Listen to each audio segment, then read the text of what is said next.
traumhaftes Wetter heute. Wir haben so 14, 15 Grad und dies am Silvester 2017. Echt geil, also wie im Frühling.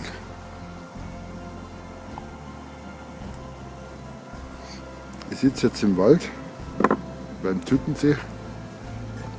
Mit dabei habe ich natürlich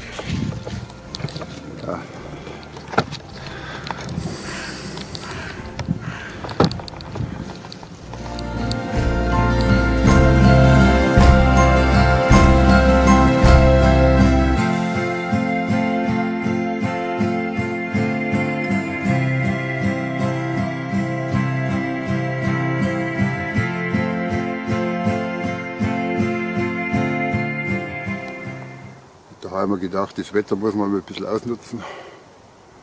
Ist schon echt grandios.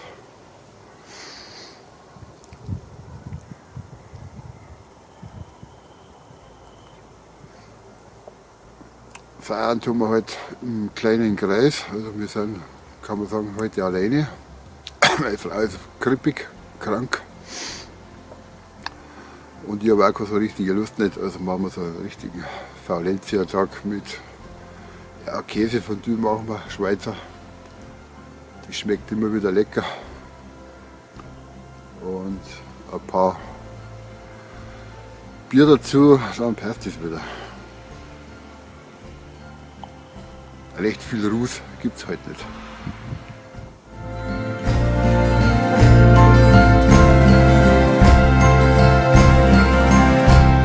Ja, viele Bäume umgestürzt.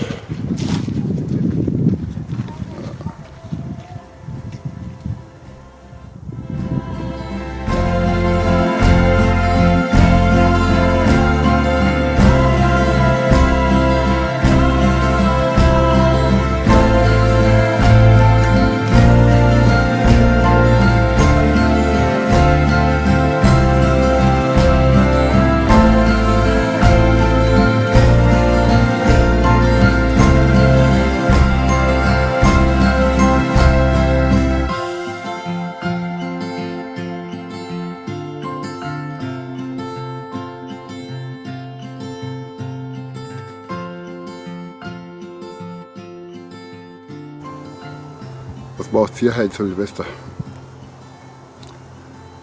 Also schießen werden wir nicht. Eine Batterie hat meine Frau gekauft und ich habe noch ein paar Restsachen mit der Pistole.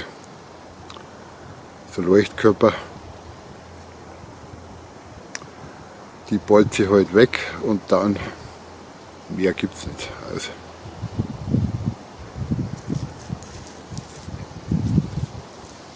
Also wie gesagt, macht es gut, bis nächstes Jahr. Feiert mal schön und man sieht sich beim nächsten Video wieder. Habe die Ehre, Helmut, die Anker Filmschmiede. Servus, macht es gut.